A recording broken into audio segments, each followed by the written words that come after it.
Clara Whitfield threw the ledger across Douglas Fenwick's mahogany desk, hard enough to send 3 years of forged documents sliding onto the floor, and she did not step back when the two men behind her moved. "You changed the recording date." Her voice didn't shake. Not once. "That stamp is a forgery. I've handled enough land deeds to know the difference, Mr. Fenwick, and you know I know." Fenwick smiled the smile of a man who had already won. "Remove her." They dragged her through the door and dropped her into the dirt of Cimarron's main street, and Clara Whitfield lay there for exactly 3 seconds before she stood back up. Stay with me until the very end of this story and drop a comment telling me what city you're watching from. I want to see how far Clara's fight travels. If this story moves you, please subscribe to this channel and follow along. You won't want to miss what comes next. The dirt on her palms was the least of it. Clara brushed her hands against her skirt, straightened her spine, and looked back at the door of Fenwick & Associates Land Agency without blinking. The sign above it was freshly painted, gold letters on dark wood. She had walked past that sign every day for 4 years without thinking much about it. Now she understood exactly what it meant. It meant Douglas Fenwick had been stealing this valley one deed at a time, and he'd been doing it long enough to afford fresh paint. "You all right, ma'am?" The voice came from her left. Clara didn't look toward it immediately. She was still watching Fenwick's door, cataloging the details. The way her father had taught her to catalog a balance sheet methodically, without sentiment. Because sentiment was what made people miss the number that destroyed them. "I'm fine," she said. "You don't look fine. You look like 2 men just threw you into the street." She turned then. He was leaning against the post outside Harmon's Hotel Arms, crossed hat pulled down enough to shade his eyes from the afternoon glare. Tall, lean in the way of men who worked rather than idled. His clothes were trail-worn but clean, and there was something about the way he held himself still, but not slack watching, but not predatory, that made her register him as a different category of man than the two who had just put their hands on her. "They did," Clara said, "and I'll be going back in." He tilted his head slightly. "To that same office. To retrieve the document they took from me when they removed me. It's my property." He was quiet for a moment. Not the silence of a man searching for words, the silence of a man deciding something. What kind of document? The kind that proves Douglas Fenwick has been filing fraudulent land transfers in this county for at least 3 years. Clara picked up her satchel from where it had landed in the dirt and checked the clasp. Still locked. Still intact. The kind that will cost him everything if the right person reads it in the right place. The man pushed off from the post and walked toward her. Not fast, not slow. The measured pace of someone who had learned not to move in ways that startled people. He stopped about 6 feet away and took off his hat. "Reed Calloway," he said. "Clara Whitfield." She didn't extend her hand. "If you're looking for work at this station, Mr. Calloway, I have to tell you honestly that my situation is... I'm not looking for work." He turned the hat in his hands once. "I'm looking for Douglas Fenwick." Clara went very still. "Why?" "Because I spent 8 years at Pinkerton tracking men who do exactly what you just described. And I followed one particular chain of forged land transactions from Santa Fe all the way to this town." He met her eyes directly. "I came here to find proof. Sounds like you may have already found some." She studied him the way she studied a ledger when something in the columns didn't reconcile. Thoroughly, without hurry, looking for the error that explained the discrepancy. "Pinkerton men don't quit," she said. "This one did." "Why?" His jaw tightened slightly. "Because I was ordered to do something I wouldn't do." "And what was that?" "Break something that didn't need breaking." He put his hat back on. "I'll tell you the full story if you decide you want to hear it. Right now, I'm more interested in what you found in that office and how you recognized a forged recording stamp." Clara considered him for another full moment. Then she made the kind of decision she had learned at great cost to make slowly, but Cimarron had taken enough from her slowly. My father was an attorney in Philadelphia. He taught me to read contracts before I could read novels. When my husband died and left me his books, I spent 6 months going through every transaction he had recorded. Found 11 entries that didn't match the county records. 11 times he had reported income that never arrived. She paused. I know what honest paperwork looks like, Mr. Calloway. I know what it looks like when someone has tried to make dishonest paperwork look honest. The spacing is different. The ink weight is different. The rhythm of the entries is different. She touched the satchel. Fenwick's version of my deed uses a recording stamp from 1881. My original transaction was in 1879. That stamp design didn't exist in 1879. He didn't even bother to get the right era. Reed Calloway looked at her with the expression of a man recalculating something significant. How long ago did you notice that? This morning, when he sent his clerk to deliver notice that my claim to the station property is under dispute. He moved on you this morning. He moved on Ruth Harmon last week, the McCready family the week before, and the Garza brothers the week before that. Clara's voice stayed even. She had made herself keep it even. Cimarron has 11 small property holders in this valley corridor. As of this morning, 7 of us have received dispute notices. Fenwick is working inward from the edges. My station sits in the center. Reed was quiet for 3 full seconds. He needs the corridor. For what? Santa Fe Railroad is extending their line through New Mexico territory. The route they want runs straight through this valley. Fenwick doesn't care about the land. He looked at her steadily. He's been contracted to clear title on the full corridor so the railroad can buy clean. If even one parcel has a clouded title, the whole deal stalls. Clara felt something shift in her chest. Not surprise. The numbers had already pointed toward something larger than one greedy lawyer, but confirmation had a weight to it that arithmetic did not. How much is the railroad paying him? Based on what I found in Santa Fe, somewhere above $200,000.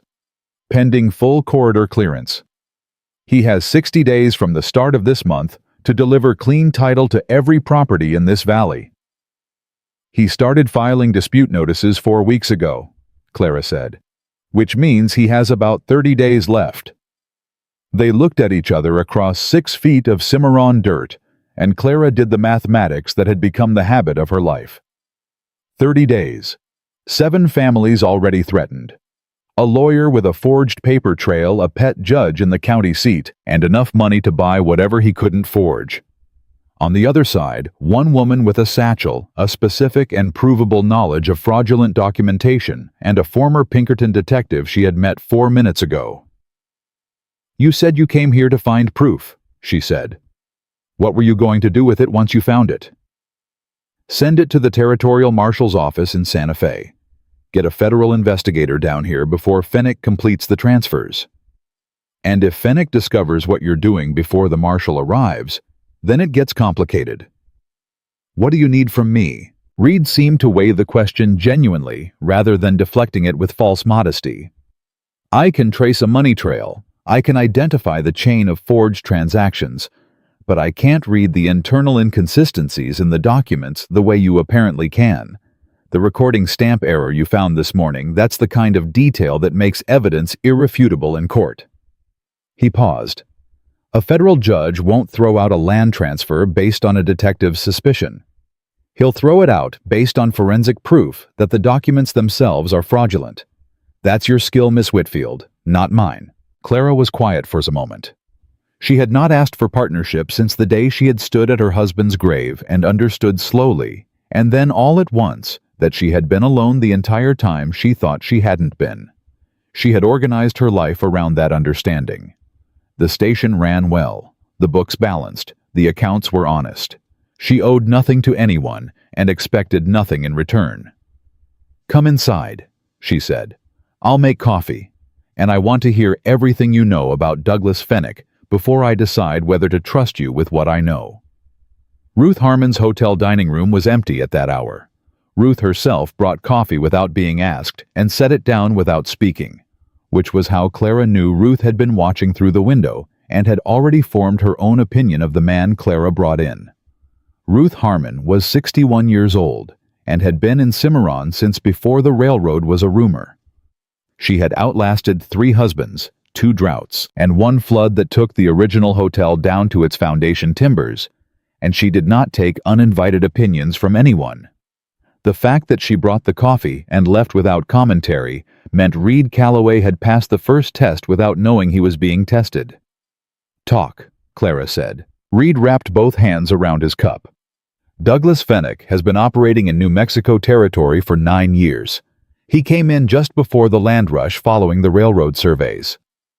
Built his practice on title disputes, which sounds legitimate, until you understand that most of the disputes he resolved were ones he created. He identifies a property with value. He locates or manufactures a weakness in the title chain. He files a competing claim on behalf of a shell company he controls. Then he offers to settle the dispute for a fee, or he simply acquires the property at distressed price when the owner can't afford to fight." He took a drink. He did this 14 times between 1875 and 1882. Small enough each time to stay below the threshold that attracts federal attention. "The railroad changed his scale," Clara said. "Significantly. $200,000 requires a different level of operation. More forgeries, more pressure, more risk." He set the cup down. He made a mistake in Santa Fe, filed a transfer that referenced a county recording number that didn't exist yet at the time of the purported transaction. "I found it 6 weeks ago." "But you couldn't act on it alone." "I could act on it. But acting on it alone means Fenwick's lawyers argue that a disgraced ex-Pinkerton agent with a personal grievance against the agency manufactured evidence to advance his own agenda." He said this without bitterness, which told Clara something important about him. "I needed corroborating witnesses and multiple independent document analyses. I needed people whose credibility Fenwick's lawyers couldn't attack." "People like Ruth Harmon," Clara said. "People like Ruth Harmon. People like the McCready family and the Garza brothers, and people like you." He met her eyes. "Your background attorney, father, formal accounting training, direct experience identifying fraudulent entries in your husband's books. That's exactly the kind of witness a federal judge pays attention to. You want to build a case." "I want to end him." "Yes." Clara refilled her own cup. Outside through the window, she could see Fenwick's building, the gold letters on the dark wood. She thought about the recording stamp, the specific, provable, irrefutable error. She thought about Ruth's notice, the McCreadys, the Garzas, 7 families who had built something real in this valley and were now being consumed from underneath by paperwork they didn't know how to read. "My deed dispute notice claims that my property was originally transferred to my husband from a previous owner in 1881, she said. "Formally recorded by Fenwick's office. The notice argues that my husband's estate, which passed to me upon his death, carries a defective title because the 1881 transfer supersedes my 1879 claim. Which would mean I have no valid ownership. The property would revert to the disputing party, which in this case is a company called Cimarron Valley Holdings." She looked at him steadily. "Which I'm going to guess is one of Fenwick's shells." "It is. I have its incorporation documents from the Santa Fe Territorial Registry. Filed 1882. Principal officer listed as one Gerald H. Morris." Reed paused. "Gerald H. Morris doesn't exist. I checked census records, voter rolls, and Army discharge records across 3 territories." Clara thought about that for a moment. Then she opened her satchel. She laid 3 documents on the table between them. The notice she had received that morning. A certified copy of her original 1879 deed, which her father had insisted she request from the county recorder the year she arrived in Cimarron. And the document she had photographed in her mind and then reconstructed from memory after they had taken the original from her, every word, every date, every number written in her precise accountant's hand on 3 pages of foolscap she had completed during the hour between receiving the notice and walking into Fenwick's office. Reed looked at all 3 documents. He didn't speak for a full 2 minutes. "You wrote this from memory," he said finally. "I read documents carefully, Mr. Calloway. It's a habit." "In an hour." 40 minutes, actually.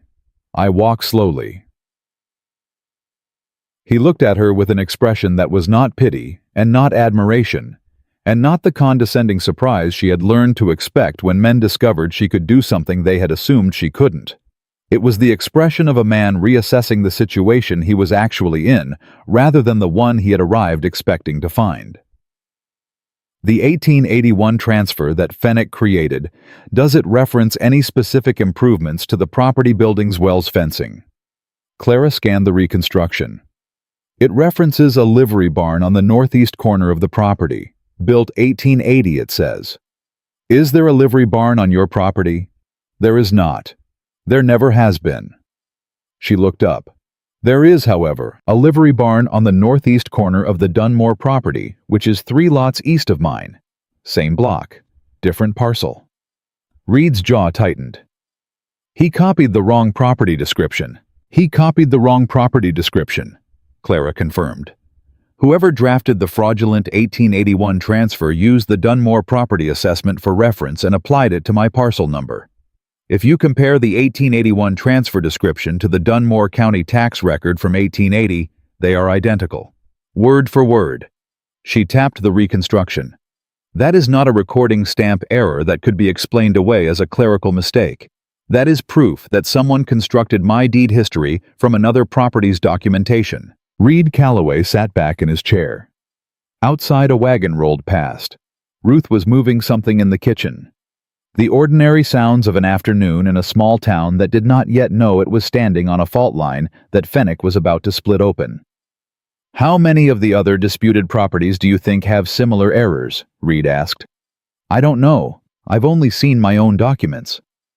Clara folded her hands on the table. "But Fenwick is working fast, and he's working in volume.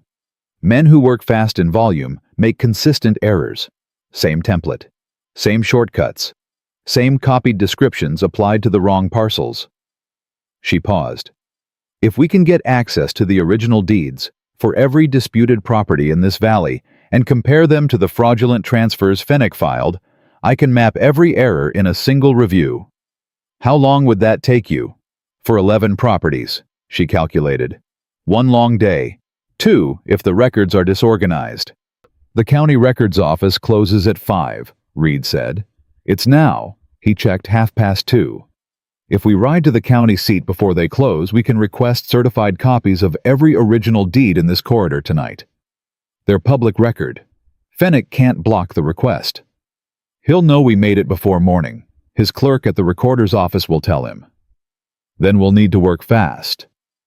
Clara looked at him.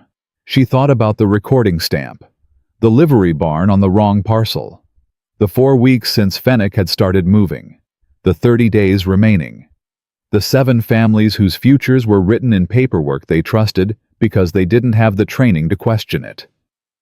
She thought about what her father had said once, when she was 14, and had spent a Saturday afternoon going through a client's estate documents and found an error in a deed transfer that a senior attorney had missed. He had looked at her work for a long time before he spoke. "Numbers don't lie, Clara. People do. But the numbers will always tell you what the people are hiding if you read them right." "Mr. Calloway," she said, "before we go anywhere together, I need you to understand something clearly." "All right. I am not doing this because I need to be rescued. I am not doing this because someone offered me help and I was too desperate to refuse it. I am doing this because I have a specific skill that can dismantle what Fenwick has built, and I have been waiting 3 days since I first saw the discrepancy in his documents to find someone with enough legal and investigative background to make that skill matter in front of a federal judge." She held his gaze. "You are useful to me. I hope I am useful to you. But I will not be managed, and I will not be overruled on document analysis, because no one in this territory reads a land contract better than I do." Reed Calloway was quiet for a moment. Then he said, "Miss Whitfield, I spent 8 years working for men who managed everything and overruled everyone, and I quit over it. The last thing I'm looking for is someone to control." He stood and picked up his hat. "I came here because I could trace the money, but couldn't prove the fraud. You can prove the fraud, but can't trace the money alone. That seems like an arrangement that works for both of us." "It does," Clara said. She stood as well. "I'll need 20 minutes to change into riding clothes and lock the station properly. I'll get the horses." She had almost reached the door when his voice stopped her. "Miss Whitfield." She turned. "When we walk into the county recorder's office, and when we walk into whatever comes after that, I want you to know I don't make promises lightly." His expression was direct, undecorated, the kind of honest that came from practice rather than performance. "But the promise I'm making right now is this. I will not walk away from this before it's finished. Whatever Fennec throws at us, and he will throw things at us when he realizes what we're doing, I'll still be here." Clara thought about the promises she had believed before. The ones that had evaporated with the morning light. The ones that had turned out to be strategies rather than truth. She thought about what it had cost her to stop believing them. She thought about Ruth Harmon, who had built a hotel from flood timbers.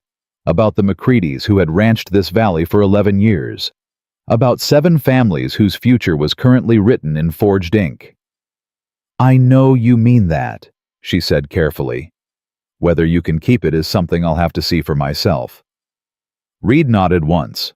No argument, no reassurance, just acknowledgement, which Clara thought was the most honest response he could have offered.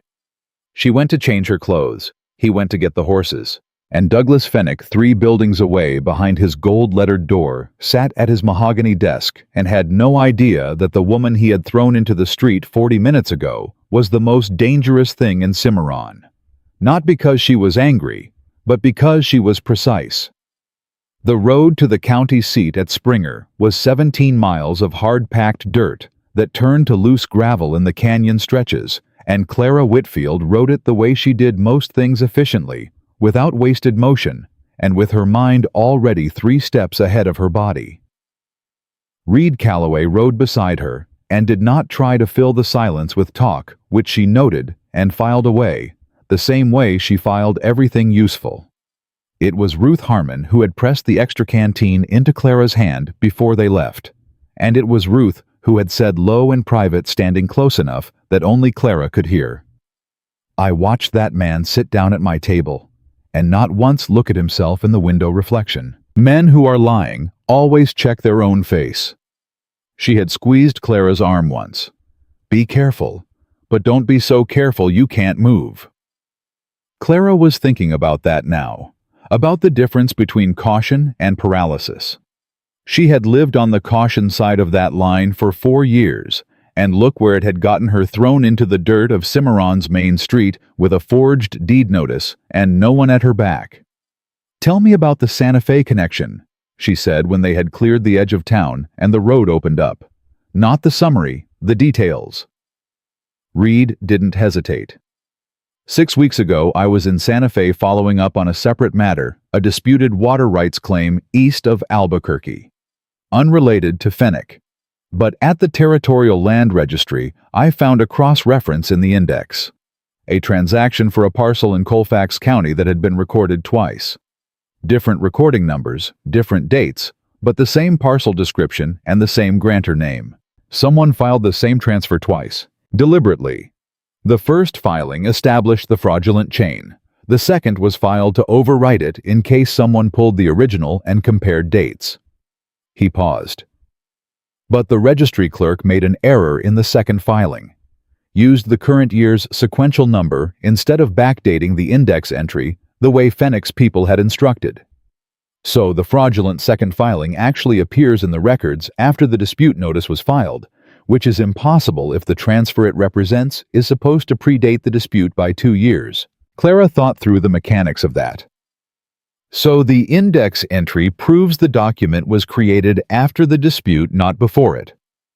Correct, but only if you know what you're looking at. Most people who pull land records are checking for a name or a parcel number. They're not reading the sequential logic of the index entries themselves. Who taught you to read it that way? A woman named Agnes Pruitt. She was the head archivist at the Illinois State Land Office in 1874. I was 22 and working my first Pinkerton assignment involving forged homestead claims. She spent 3 hours with me explaining how a registry index is supposed to work and what it looks like when someone has interfered with it. Something shifted in his voice. Not sentimentality, something quieter and more durable than that. She said the same thing your father apparently told you. The documents will tell you what the people are hiding if you know how to ask. Clara looked at him sideways. You remember what I said my father told me? I remember most things that matter. She faced forward again. The canyon walls were rising on both sides now, the late afternoon light going gold and long across the rock. What happened at Pinkerton, the full version? He was quiet for a moment. Not evasive, gathering. 1881. There was a strike at a coal operation in Pennsylvania. Miners had been working 12-hour shifts in unsafe conditions, and 2 men had died in a collapse that the company's own engineers had predicted and reported to management 3 months earlier. Management ignored the report. Men died. The workers walked out. He kept his eyes on the road. Pinkerton was contracted by the company to provide, as they put it, security consultation. What that meant in practice was that my supervisor wanted me to identify the strike organizers by name so that company agents could deal with them. Deal with them, Clara repeated. The word he used was persuade. The way he said it told me what he meant. Reed's jaw was set, but his voice stayed level. I had already spent 8 years building a career on the assumption that the institution I worked for was fundamentally oriented toward justice, that the individual operations that felt wrong were exceptions rather than the rule. He paused. That was the day I understood I had been wrong about the rule. So you quit. I handed in my credentials and my badge, and I walked out. And my supervisor told me that without Pinkerton behind my name, I was nothing but a drifter with a good memory and no authority. He glanced at her. He wasn't entirely wrong. I've spent 3 years since then learning what it means to work without institutional backing. It's slower. It's harder to make people take you seriously. But you don't have to do things you can't live with. Clara absorbed that. She thought about the men who had told her, in various ways and various tones, that without her husband's name attached to the station, she was nothing but a widow, with a lease she couldn't sustain. She thought about the account books she had gone through alone in the evenings for 6 months, adding up the discrepancies, and the way nobody had asked her how she was managing, because they had assumed the answer was not well. You came to Cimarron alone, she said. Knowing Fenwick had money and connections and a pet judge, knowing you had no badge and no institution. Yes. Why? He thought about it honestly. She could tell the difference by now between a man thinking and a man performing thought. Because someone needed to, he said finally. And because I know how to do it. Those 2 things together felt like enough of a reason. The county recorder's office in Springer was a single-room building attached to the back of the courthouse, staffed by a clerk named Harvey Odom, who was clearly preparing to close for the day when Clara and Reed came through the door at 20 minutes to 5. Harvey Odom was 50 narrow-shouldered and had the manner of a man who had spent his career being invisible on purpose. He looked at Clara. He looked at Reed. He looked at the clock on the wall with the specific expression of someone calculating exactly how much trouble the next 20 minutes were about to cause him. We're closing, he said. I know, Clara said pleasantly. We'll be quick. I need certified copies of the original recorded deeds for 11 parcels in Cimarron Township. I have the parcel numbers. She laid the list on his counter. They're public record. I'm entitled to copies under territorial statute. Harvey looked at the list. His expression did something subtle and unpleasant that Clara filed away. This is a significant request, Miss Whitfield, Clara Whitfield. I own parcel 7 on that list. She held his gaze steadily. I understand this is an inconvenience. I'm prepared to pay the copying fee for all 11 documents, and I'll sign whatever request form you require. Harvey picked up the list. Read it. Set it down. Some of these parcels have recent filings, dispute notices. The records may be the original recorded deeds. Clara said, her voice still pleasant and entirely immovable. Not the dispute filings, the originals, which predate any recent activity and are therefore separately maintained in your index archives. She paused. Unless they've been removed from the archive, which would be irregular and would itself be a matter of public record. Harvey Odom looked at her for a long moment, looked at Reed, looked at the list again. "Wait here," he said, and went into the back. Reed leaned slightly toward her. "He's going to stall." "He's going to try," Clara said. "He won't succeed. Everything I asked for is publicly accessible under Territorial Statute 14 Section 6. He knows that. He's weighing the cost of obstructing a legitimate request against whatever Fenwick is paying him to be slow." She kept her eyes on the door Harvey had gone through. "His problem is that obstruction is documentable and Fenwick's payments are not." Harvey came back in 12 minutes with a folder and a fee schedule and the expression of a man who had made an unfavorable calculation. The copying took another 22 minutes. Clara stood at the counter and watched every page come out of the press, checking each one against the parcel number before it went into her satchel. Reed stood behind her and slightly to her left, which she noticed without commenting on, because what he was doing was positioning himself between her and the door in case anyone arrived who shouldn't. Nobody arrived. They left Springer with 11 certified copies of original deeds and the last light of the day burning out behind the western peaks. They made camp rather than ride the canyon road in full dark, a practical decision that Reed proposed and Clara agreed to without drama. He built a small fire while she arranged the documents in sequence on the flat rock beside it and began reading. She read for 40 minutes without speaking. Reed made coffee and did not interrupt her, which she would remember later as one of the more considerate things he had done, because most men who watched a woman work eventually found a reason to explain something to her. "3 of them," she said finally. He brought the second cup and sat across from her. 3 with provable errors. 3 with the same category of error. Your Santa Fe index showed the property description used in the fraudulent transfer documents doesn't match the parcel it's supposed to describe. It matches an adjacent parcel's description instead. She spread 3 documents side by side. Parcel 2 is the McCready Ranch. The fraudulent transfer describes a water source on the northeast boundary. The McCready property's water source is on the southwest, but Parcel 3 Dunmore's property has a northeast water source. Fenwick's people copied the wrong assessment. Same template error as yours. Same template error, which means whoever drafted these documents was working from county tax assessment records rather than from the actual deeds. The tax assessments are filed by block, not by individual parcel. If you're working fast and you're using the assessment block to construct a fraudulent deed history, it's easy to apply the wrong parcel's physical description. Reed leaned forward and looked at the documents. Can that be proven to a federal judge without a county survey? The recorded deeds themselves describe the property boundaries.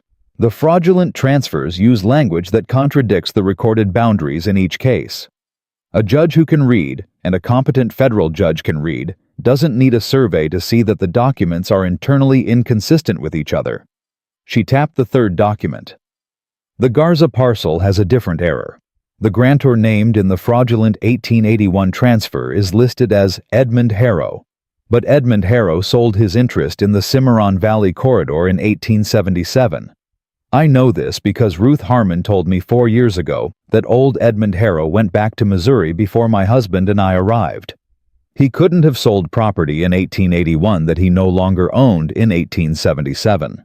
Can you prove he left? Ruth. Harmon can prove it. She has a letter from him postmarked St. Louis, dated February 1878, asking her to send his mail on to his daughter's address. Clara looked up. Ruth keeps every letter she has ever received. She told me once it's because paper doesn't forget even when people do. Reed sat back. The fire was burning low and steady. Above them, the sky was doing what New Mexico skies did at night, going so deep and clear and crowded with stars that it seemed like a different sky entirely from the one you moved through during the day.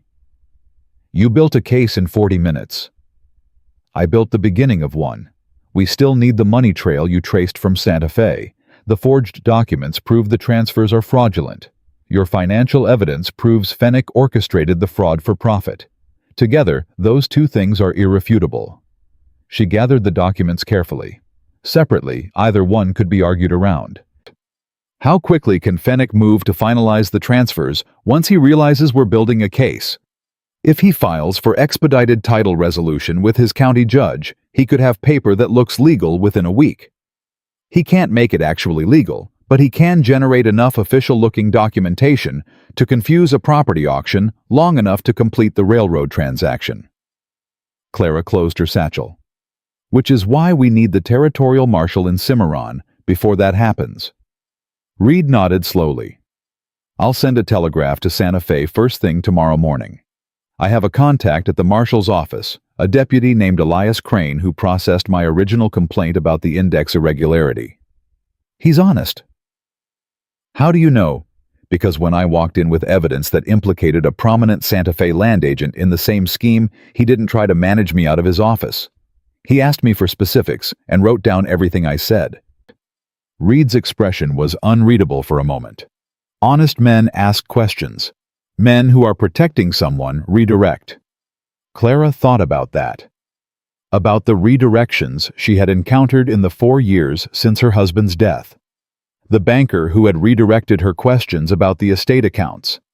The probate attorney who had redirected her inquiry about the missing income entries.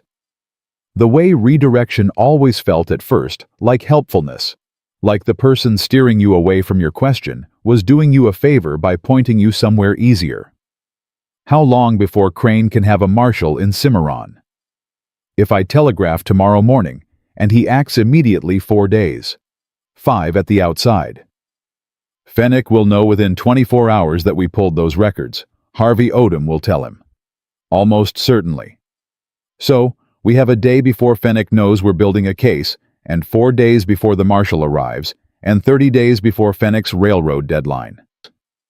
She did the arithmetic out loud because she thought better that way. The window we actually have to work in is the first 24 hours before he starts applying pressure. What do you want to do with it? Clara had been thinking about this since Springer.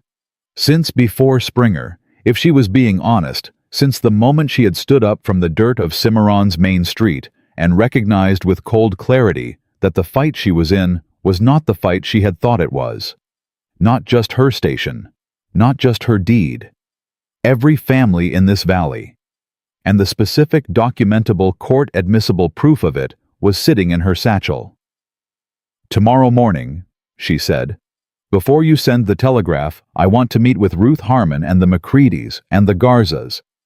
I want to show them what their documents actually say versus what Fenwick's transfers claim. Not to frighten them. She looked at him directly. To give them back their own ground. They've been living under a threat they don't understand, and people can't fight what they can't see clearly. I can make them see it. Reed held her gaze. Fenwick will retaliate the moment he knows the community is organizing. I know. He's already thrown you into the street once. I know that too. She didn't look away from him. He did it because he thought it would intimidate me into compliance or drive me into panic. Neither of those happened. What happened instead is that I spent 40 minutes writing down every word of his fraudulent document from memory, walked into your conversation, and am now sitting across a campfire from the one person in Cimarron, with enough financial investigative background to complete the case I'm building. She paused. Fenwick made a significant error in judgment when he decided to remove me from that office. Something moved across Reed Calloway's face. Not pity.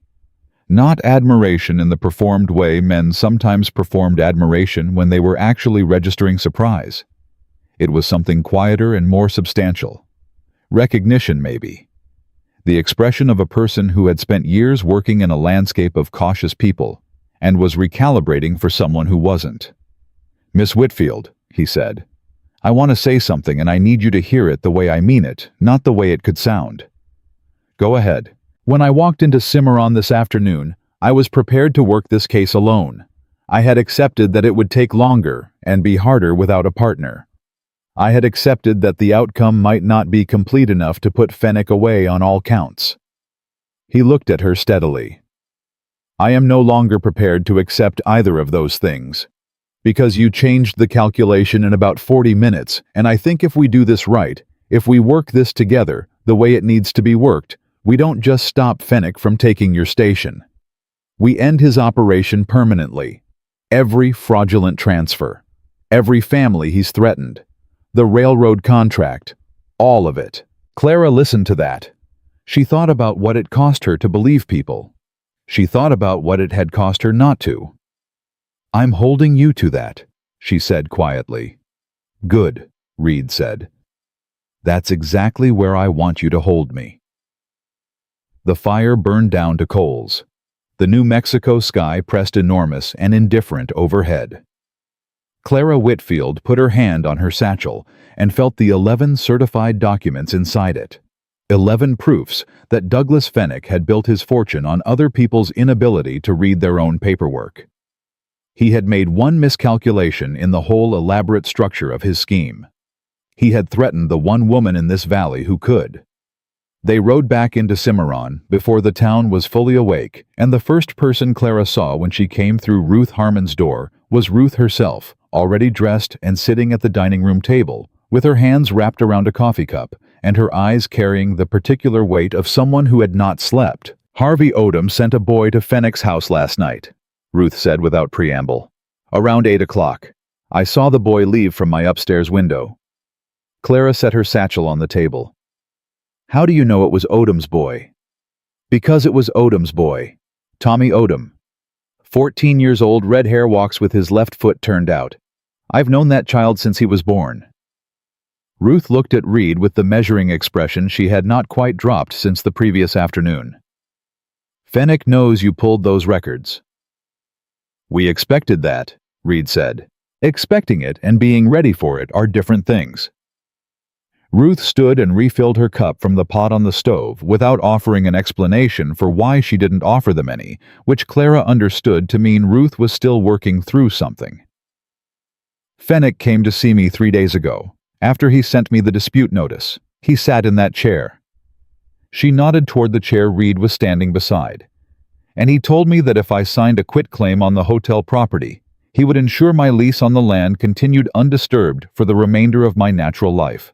He offered you a lifetime lease in exchange for surrendering title, Clara said. In those exact words, very smooth, very reasonable sounding. Ruth's jaw tightened. I told him I'd think about it. What I was actually doing was buying time to understand what I was being asked to sign. She looked at Clara directly. I couldn't read it well enough to know what I was giving up. I knew it was something. I didn't know how much. Clara opened her satchel and laid Ruth's deed documents on the table. The certified original from Springer. The copy of Fennec's fraudulent transfer. Her own reconstruction of the discrepancies written in neat columns that showed exactly where the two documents contradicted each other. Sit down, Ruth. I'm going to show you. She spent 20 minutes going through every line with Ruth Harmon. Not summarizing. Not simplifying. Showing her the actual text, the actual contradictions, the actual proof that the document Fennec had asked her to sign was built on a foundation that had never legally existed. Ruth read every word Clara pointed to, asked 2 precise questions, looked at the Edmund Harrow grantor name for a long time without speaking. I have his letter, Ruth said finally. The one from St. Louis. I know. I'm going to need it. Ruth got up without another word and went upstairs. She came back with a wooden box that she set on the table and opened with a small key she kept on a chain inside her dress. The letter was exactly where she had said it would be, postmarked St. Louis, Missouri, February 14th, 1878, in a handwriting that was old and slightly trembling and entirely real. He wrote to me because I was the only person in Cimarron he trusted to forward his mail, Ruth said. He said the valley winters had gotten into his knees, and he was going home to die somewhere warm. She touched the edge of the envelope. He died in 1881. I got a notice from his daughter. She looked up. The same year Fenwick claims he sold property here. Reed, who had been standing back during the entire exchange, moved to the table and looked at the letter without touching it. Can you testify to this in front of a federal judge? I can testify to anything that's true, Ruth said with a firmness that closed the question entirely. Clara looked at Reed. He nodded once. They had the corroborating witness for the Garza parcel, and they had the documentary proof that Edmund Harrow could not have been a grantor in any 1881 transaction. It was in the language her father had used for the moments when a case became airtight enough. But enough for a case, and enough to stop Fenwick before his deadline were not the same thing, and Clara knew the difference. I need to speak to the Macreadys and the Garzas this morning, she said to Ruth. Can you send word to both families without it going through anyone connected to Fenwick? My kitchen girl's cousin is married to the youngest Macready boy, Ruth said, and Miguel Garza buys his flour here every Friday, which is today. She looked at the clock on the wall. He'll be here inside the hour. Good. Clara began organizing the documents back into their proper order. Read the telegraph office. I'm going now. He picked up his hat. Paused. If Odom already told Fenwick we were in Springer last night, Fenwick will be watching the telegraph office. He'll watch you go in, Clara said. He won't be able to stop the message from going out. Federal telegraph lines aren't under his jurisdiction, and the operator in Cimarron is not Harvey Odom.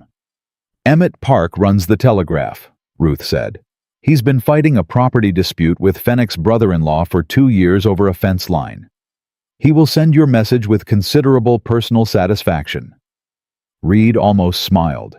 It was the closest Clara had seen him come to it, a slight softening at the corner of his mouth that lasted about 2 seconds before his expression returned to its usual careful steadiness. I'll be back within the hour. He left. Ruth watched him go through the window, then looked at Clara with the particular expression she reserved for things she was deciding whether to say. He stays close to you without hovering, she said finally. That's harder than it looks. I know, Clara said. She was already reading the next document and did not elaborate, which was its own kind of answer. Miguel Garza arrived at 7:10, flour sacks over his shoulder, and his youngest son trailing behind him, and stopped completely still in the doorway of Harmon's Hotel when he saw Clara Whitfield sitting at the table with a spread of legal documents and an expression that told him this was not a casual Friday morning visit. He was 53, broad across the shoulders, with the kind of face that had been weathered into something permanent and trustworthy. He had been in this valley for 11 years. He had built his ranch from 40 acres and a broken-down well, and he had never in 11 years been late on a payment or dishonest in a transaction, which was information Clara had gathered from Ruth over the past 4 years, without ever specifically needing it until now. Miss Whitfield, he said carefully. Something wrong? Yes, she said. Sit down. I'll show you exactly what. She went through the Garza documents the same way she had gone through Ruth's, completely, without simplification. Miguel Garza was not a man who had been educated in Philadelphia by an attorney father, but he was a man who had built something real and knew the difference between what was his and what was being claimed as his. And he followed every word with the focused attention of someone who understood that the paper in front of him was the difference between his children's inheritance and nothing. When she pointed to Edmund Harrow's name on the fraudulent transfer, Miguel Garza set both hands flat on the table. Edmund Harrow, he said. I knew Edmund Harrow, old man. Sold me feed twice in 1878 before he went back to Missouri. He went back in early 1878, Clara confirmed. Ruth has a letter from him dated February of that year. He sold me feed in March of 1878, Miguel said. Before he left. I remember because he gave me a fair price and said he wanted to leave with clean accounts. His eyes went to the fraudulent transfer date. He could not have sold land in 1881. He was in Missouri, and then he was dead. I know, Clara said. And I need you to be willing to say that in front of a federal judge. Miguel looked at her for a long moment. Then he looked at his son, who was 12 and standing near the door with his hands jammed in his pockets and his eyes very wide. Then he looked back at Clara. My father came to this country with nothing. He worked himself half to death so I could have something to build from. I built something. My sons will inherit something. His voice was steady and absolute. Yes, Miss Whitfield, I will say it in front of any judge in any territory, whatever it costs. The Macreadys arrived 40 minutes later. Thomas Macready and his wife Eleanor, both of them clearly having ridden hard from the ranch because Eleanor's hair was still half undone, and Thomas had dried mud on his boots that he hadn't stopped to clean. Ruth's message had apparently conveyed urgency with precision. Eleanor Macready sat down across from Clara and looked at the documents with an expression that Clara recognized immediately. It was the expression she had worn herself 6 months after her husband's death, when she had finally understood that the account books were telling her something she had been refusing to hear. It was the expression of a woman adding up numbers that should not add up and arriving at an answer she had not wanted. We knew something was wrong, Eleanor said, before Clara had explained anything. The notice they sent said our 1879 deed was superseded by a 1881 transfer from someone named Gordon Ashby, Thomas asked around. Nobody in this county has ever heard of Gordon Ashby. Nobody in this county has ever met Gordon Ashby, Clara said, because Gordon Ashby does not exist. I have reason to believe he's the same category of fabricated grantor as Edmund Harrow, a name Phoenix people invented to make the fraudulent transfer look like a legitimate sale. She laid the Macready documents open. Your original deed describes your water source on the southwest boundary of the property. Phoenix fraudulent 1881 transfer describes a water source on the northeast boundary which matches the Dunmore property to your east. Whoever drafted your fraudulent deed history used the wrong property's assessment records. Thomas Macready leaned forward and looked at the two descriptions side by side.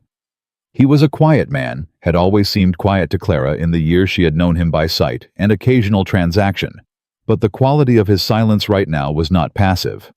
It was the silence of a man controlling something hot and dangerous. They put the Dunmore property's description on my deed, he said. Yes. And they thought I wouldn't notice. They counted on you not having access to both documents simultaneously, Clara said, or not knowing how to read the property descriptions carefully enough to catch the discrepancy. Most people don't. She looked at him directly. You would have signed a quitclaim and lost 11 years of work because someone assumed you couldn't read a land survey. Thomas Macready put his hand over his wife's hand on the table. Eleanor Macready looked at Clara with the expression of someone who has been angry for a long time and has just been given permission to use it.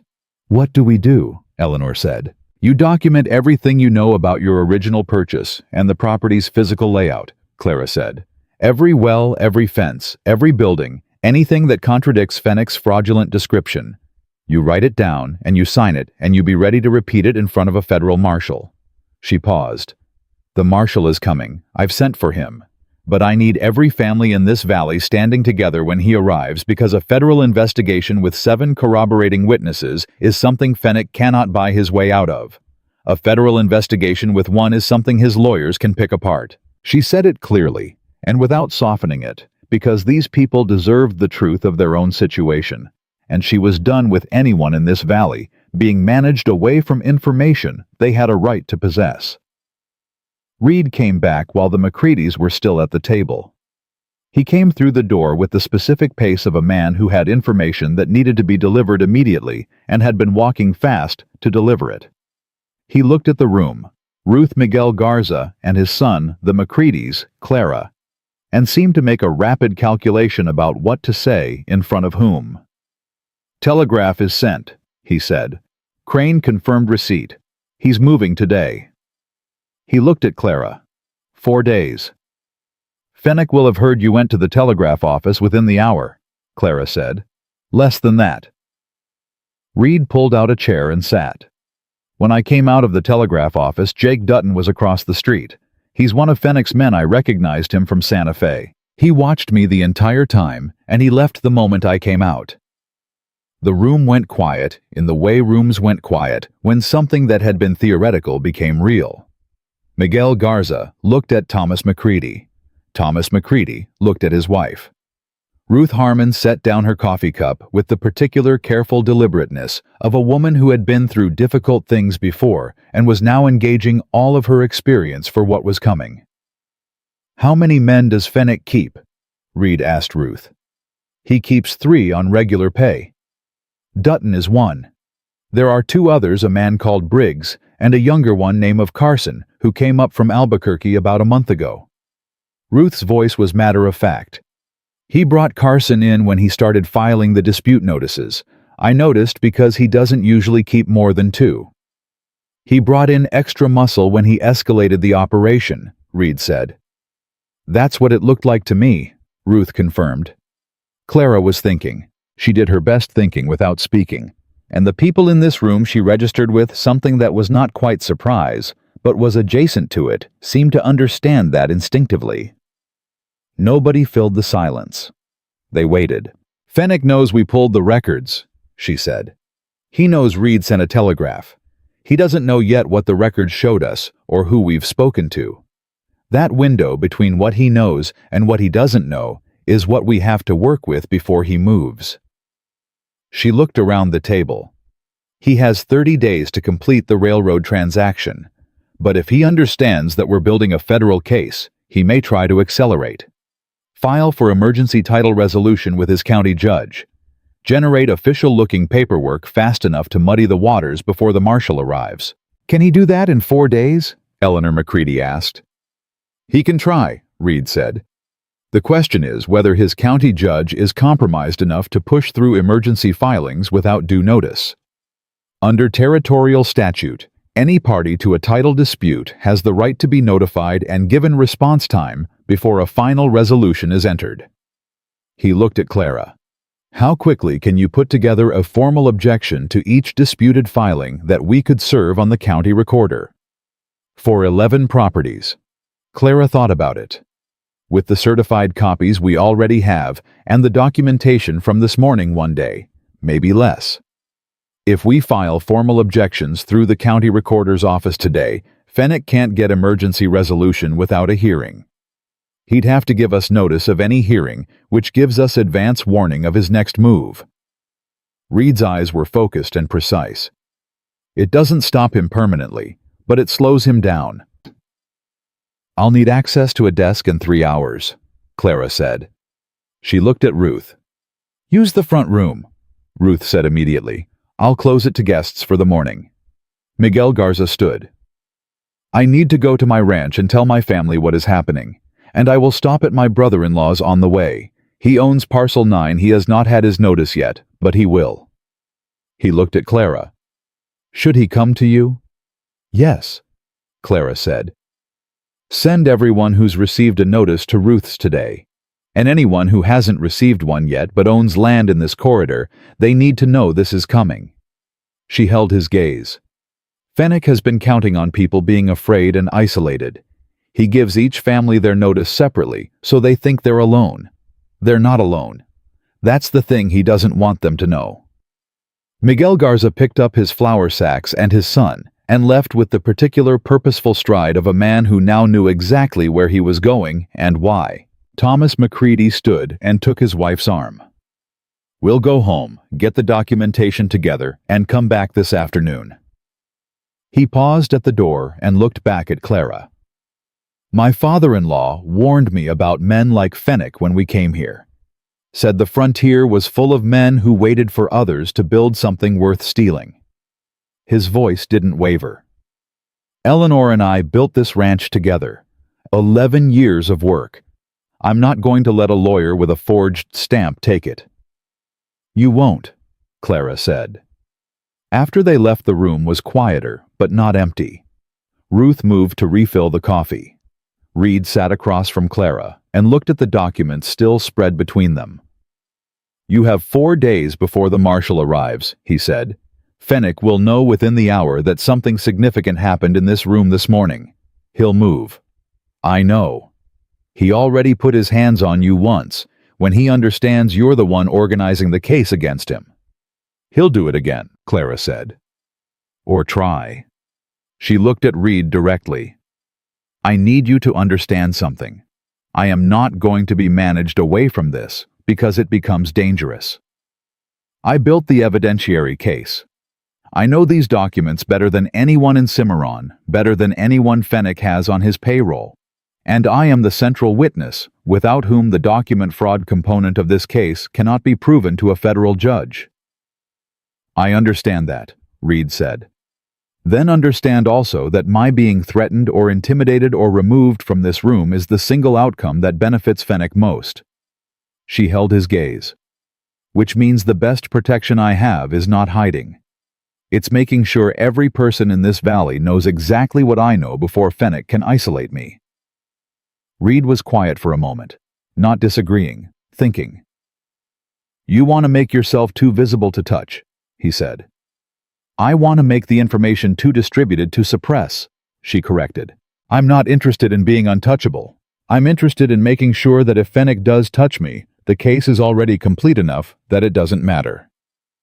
He looked at her with that expression she had seen twice before, the one that was not admiration, and not surprise, and not pity, but something that lived in the same territory as respect without quite being the same word. All right, he said. Then let's make it complete. Clara picked up her pen. She pulled the first set of documents toward her and began to write. And Douglas Fennec's clock, though he did not yet fully understand, it had already begun to run out. She had been writing for 2 hours when Douglas Fennec walked through the door of Harmon's hotel. He did not knock. He did not wait to be invited. He came in the way men came into spaces they had already decided belonged to them, with Briggs at his left shoulder and Carson posted at the door behind him, and he looked at Clara Whitfield sitting at Ruth's front room table, surrounded by 11 sets of certified documents, and did not immediately speak. That pause told Clara more than his first word would have. He had expected to find her frightened. He had expected the documents to be put away. The table cleared, some performance of normalcy assembled to pretend the morning had not happened. What he found instead was a woman with ink on her fingers and a pen still in her hand, looking back at him with the expression of someone who had been expecting him and had used the time productively. "Miss Whitfield," Fennec said. His voice had the texture of expensive things, smooth on the surface, hard underneath. "I understand you visited the county recorder's office yesterday evening." "I did," Clara said. She did not put down the pen. "And you retrieved certified copies of original deed records for 11 parcels in this township." "Also correct." Fennec moved to the table. He looked at the documents without touching them, which told Clara he understood better than to leave fingerprints on evidence. "Those records are public property," he said. "Of course you're entitled to copies. I have no objection to that." He said this in the tone of a man extending generosity he was not actually being asked to extend.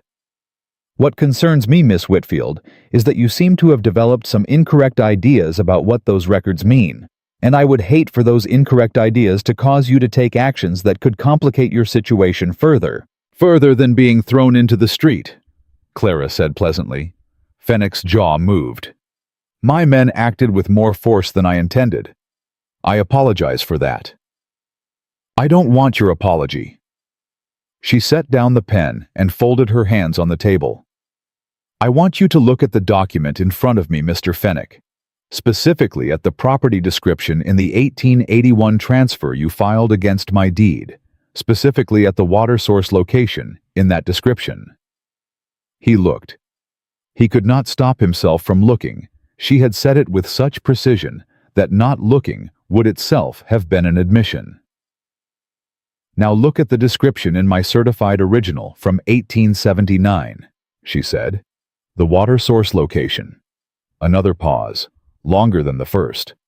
Clerical error, Fenwick said. An understandable mistake in a high-volume office. Then look at the McCready filing, Clara said, and turned the next document to face him without moving from her chair. Same category of error. Wrong property's physical description applied to the wrong parcel. She turned the next one. And the Garza filing, where Edmund Harrow, a man who left this territory in February of 1878 and died in Missouri in 1881, is named as grantor in a transfer dated October of 1881. She let that sit for exactly 2 seconds. 3 clerical errors of identical type, all favoring the same disputing party, all filed within a 6-week period. That is a pattern, Mr. Fenwick. Patterns are not clerical errors. Fenwick looked at her across the table for a long moment. When he spoke again, the smoothness had thinned slightly like lacquer showing the wood underneath. You're a sharp woman, Miss Whitfield. I've always known that. It's part of why your situation here has been... He searched for the word delicate. Sharp women who insist on misreading complicated legal situations have a way of creating problems for themselves that they didn't anticipate. Is that a threat? It's an observation. Observation noted. Clara picked up her pen. I've filed formal objections to all 11 disputed transfers with the county recorder this morning. Under territorial statute, those objections require notice and hearing before any final resolution can be entered. You cannot complete your railroad transaction without clean title, and you cannot obtain clean title without hearings that I will attend with these documents in front of whatever judge you've arranged to have waiting. She met his eyes directly. And I've sent a detailed account of these discrepancies to the Territorial Marshal's office in Santa Fe, with copies of the relevant documents, by Federal Telegraph. The room was absolutely still. Fenwick's face did not change dramatically. That was the most frightening thing about him. Clara thought not that he lost control, but that he almost never did. What changed was something behind his eyes. The calculation, the rapid cold arithmetic of a man reassessing the board. You've made a significant mistake, he said quietly. I've made a record, Clara said, which is different. He held her gaze for another moment. Then he turned and walked out, and Briggs and Carson went with him, and the door closed behind all 3 of them, with a sound that was very nearly polite. Ruth Harmon appeared in the kitchen doorway the moment the street outside had returned to its ordinary noise. She had been there the entire time Clara knew. Present but unseen. A witness. He'll move today, Ruth said. Yes, Clara said. She looked at the door for a moment, then back at her documents. He'll try to file emergency resolutions before the marshal arrives. His county judge will push them through without proper notice if Fenwick asks him to, and believes he can get away with it. She began organizing the documents into their separate family groupings, which is why I need Reed back here now. Reed had been gone since before Fenwick arrived. He had left 2 hours ago to speak to a man he had mentioned only once, a former Pinkerton colleague named Walt Brixton, who had settled in Cimarron after leaving the agency and now ran a livestock operation north of town. Reed had said carefully that Brixton was honest and that he had resources that might be useful. He had not elaborated, and Clara had not pressed him, because she had learned in the past 48 hours that Reed Calloway elaborated on things when elaboration was warranted and did not waste words otherwise. He came back at 10:20 with Walt Brixton, who was 60, built like a man who had once done serious physical work and still could if necessary, and who looked at the table of documents and then at Clara with the expression of a man arriving at a situation he had been briefed on, but that was still more substantial than he'd anticipated. She's already built the case, Reed said to Brixton by way of introduction. I can see that, Brixton said. He pulled out a chair and sat without waiting to be invited, which Clara noted as the behavior of a man entirely comfortable in consequential rooms. Reed tells me you need someone who can serve formal legal documents without being redirected by Fenwick's men. Redirected, Clara said. That's a careful word. I'm a careful man. Brixton looked at the objection filings she had prepared. These go to the county recorder. They're already filed. What I need served are copies to Fenwick's office directly, to each of the 11 property owners who are parties to the disputes, and to the office of the county judge in Springer. Clara organized the packets as she spoke. Formal notice of objection. Under territorial statute, he has the right to know what we've filed, and so does the judge. But I want it served by someone who can document the service, and who Fenwick cannot simply turn away at the door. I can do that, Brixton said. I know the county judge in Springer. Went to school with his older brother. He's not Fenwick's man. He's a cautious man, which is different. Cautious men follow procedure when procedure is formally invoked. He looked at Reed. You really think Fenwick will try to push emergency resolutions through? He came here himself this morning, Reed said. He doesn't do that. He sends men. The fact that he came personally means he's recalculating his timeline. He's scared, Brixton said. He's efficient, Clara said, which is more dangerous. Scared men make emotional decisions. Efficient men make faster ones. She handed Brixton the service packets. I need those in Springer today. Brixton stood, tucked the packets inside his coat, and left with the purposeful efficiency of a man who had received clear instructions and saw no reason to delay executing them. The morning moved.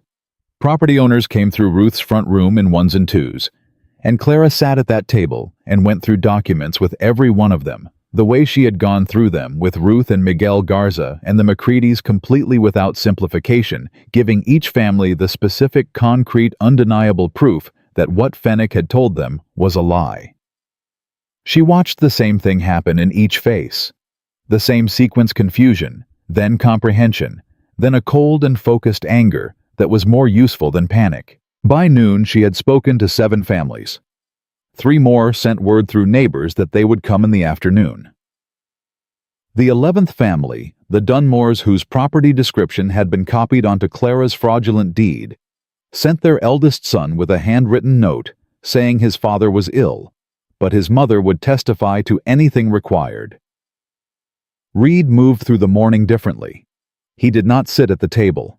He listened when he was in the room and went out when he needed to, and Clara understood without discussing it that he was tracking Fenwick's movements through the town. Watching who Fenwick's men spoke to, watching where they went, building a picture of what Fenwick was planning the way he had described tracking fraud in Santa Fe methodically, without announcement, letting the pattern reveal itself. He came in at noon and sat across from Clara and waited until the family she was speaking with had finished and left. Then he said, Carson rode to Springer this morning, left around 9 and came back just before 11. 90 minutes, Clara said. Fast ride. Fast enough to carry a message to the county judge and receive a response.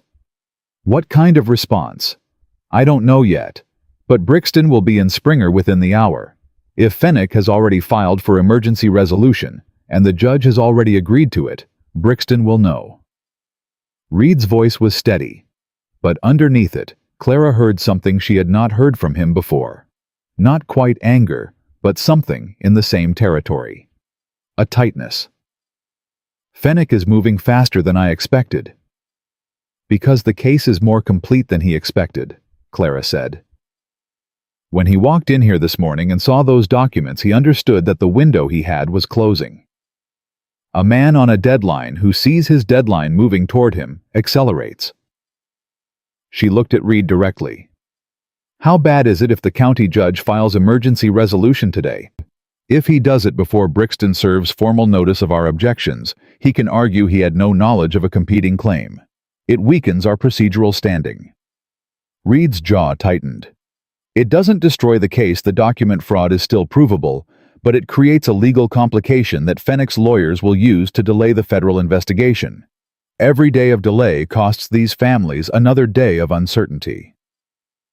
Can the marshal move faster than 4 days? I sent a second telegraph this morning asking Crane exactly that. He held her gaze.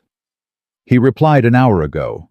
He can have a deputy here in 2 days if I can provide affidavits from property owners to attach to the federal complaint. Signed, witnessed. Clara was already thinking through the arithmetic.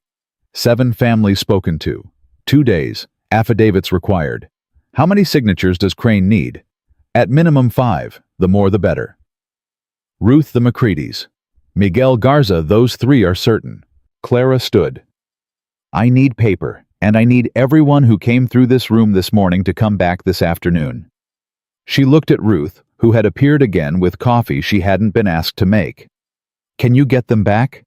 I can get them back, Ruth said, already moving toward the door. What happened in Harmon's hotel that afternoon was not by any standard Clara could have anticipated when she had climbed off the dirt of Cimarron's main street 24 hours earlier, a small thing. 7 families signed affidavits. 6 of them additionally provided written statements documenting the specific physical details of their properties that contradicted Fenwick's fraudulent descriptions. Miguel Garza's brother-in-law arrived with 2 neighbors who had not yet received dispute notices but owned parcels inside the corridor and signed statements preemptively documenting their original deed information. Ruth Harmon produced Edmund Harrow's letter from St. Louis and signed an affidavit attesting to its origin and to her personal knowledge of Harrow's departure from the territory in 1878. Clara wrote. She wrote affidavit templates and property statement forms and a formal summary of her document analysis that began with her qualifications, her father's name, his practice, her own training, her reconstruction of the Fenwick transfer document from memory, her comparison of the Macready and Garza deeds to their certified originals, and concluded with a precise numbered list of every provable discrepancy she had found across all 11 properties. She wrote it in the language her father had taught her, which was the language of proof, rather than argument of facts presented so clearly that interpretation became unnecessary. Reed read every word of the summary as she finished each page. He made 2 corrections, 1 date she had transposed, 1 parcel number she had written from memory, rather than checking, and said nothing else, because nothing else needed to be said. At 4 o'clock, Walt Brixton rode back into Cimarron. He came through Ruth's door with the expression of a man who had news that was both bad and useful, which was the kind of news that actually mattered. Fenwick filed for emergency resolution with Judge Alderman in Springer at noon today, he said. 3 properties, yours, the Macready's, and the Garza parcel. Clara felt the cold arithmetic of that land. Before you served our objections. By 40 minutes. Brixton sat. But here's what he doesn't know. I served Judge Alderman with our formal objections immediately after. The judge read them in front of me. And when he got to the Edmund Harrow grantor issue on the Garza parcel, and I told him I had a witness with a letter postmarked St. Louis in February of 1878, he set down Fenwick's emergency filing and looked at me for a long time. Brixton paused deliberately. He said, and I'm giving you his exact words, Mr. Brixton, I require a formal hearing before I sign any resolution touching a property where the grantor's physical presence at the time of the purported transaction is subject to dispute. And he set a hearing date. When? Reed asked. Day after tomorrow. 10 in the morning. The room was quiet. Clara worked through the implications. A formal hearing with 2 days' notice. Fenwick would have his lawyers there. The judge would hear both sides. And Clara would stand up in front of him with 11 sets of certified documents, a written analysis that laid out every provable fraud in sequential order, and the signed affidavits of 7 families who had built real lives on land that was genuinely theirs. The deputy marshal, she said to Reed. 2 days. I'll telegraph Crane tonight, he said. Tell him to have the deputy here by tomorrow evening. If the federal complaint is filed before the county hearing, the judge has to acknowledge it. Federal jurisdiction supersedes territorial court on fraud involving interstate commerce, and the railroad contract makes this interstate commerce. Fenwick will know about the hearing by tonight, Clara said. Yes. He'll also know we have the affidavits and the document analysis by tonight. Harvey Odom will have told him we filed objections, and Brixton serving the judge will have been reported back within the hour. She looked around the room, at Ruth's steady face, at Brixton's solid presence, at the door through which 7 families had come and gone today with something they had arrived without the specific knowledge of what was being done to them and the proof that it was being done. He's going to come for me tonight. The sentence sat in the air plainly without drama. because it was not a dramatic prediction. It was arithmetic. Fenwick had moved fast and lost ground. The emergency filing had been blocked. The case was built. The marshal was coming. The one remaining variable he could act on was Clara herself, the origin point of the document analysis, the central witness, the person who had read his forgeries well enough to dismantle them. Reed had been standing by the window. He turned. "I'm not leaving this building tonight." "I didn't ask you to," Clara said. "I know. I'm telling you because you should know it without having to ask." He held her gaze with that directness she had come to recognize as one of his consistent qualities, the refusal to dress things up, to wrap the hard truth in something softer. "Fenwick is not going to put his hands on you again." Clara looked at him. She thought about all the promises she had stopped believing, all the mornings she had woken up knowing that the only hands she could rely on were her own. She thought about what it had cost her to know that, and what it had saved her, and what it had taken from her at the same time. She thought about Reed Calloway riding into Cimarron, alone, without a badge, without an institution, with nothing but 8 years of skill and a willingness to act on it because someone needed to and he knew how.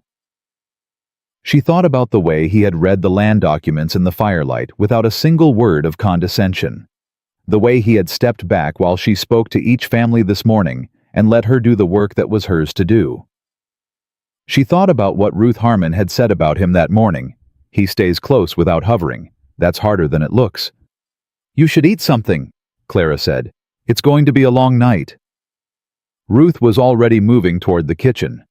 Reed almost smiled, that same 2-second softening at the corner of his mouth. He sat down across from Clara and looked at the documents still spread between them.